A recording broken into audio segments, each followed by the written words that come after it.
Once the masking is dried, I'll saturate the paper with water.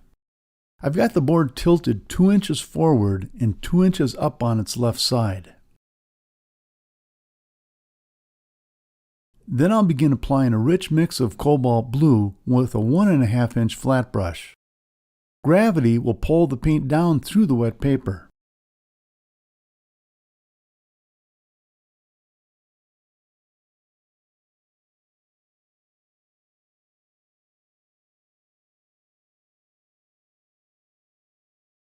I'll add a mix of rose and cobalt blue.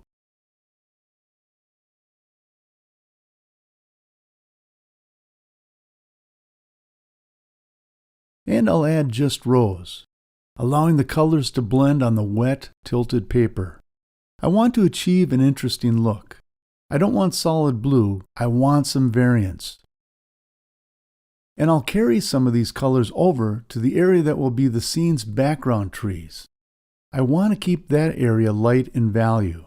Then I'll sweep some of the excess paint and water off of the paper, and I'll wipe dry the masking tape edges with a tissue.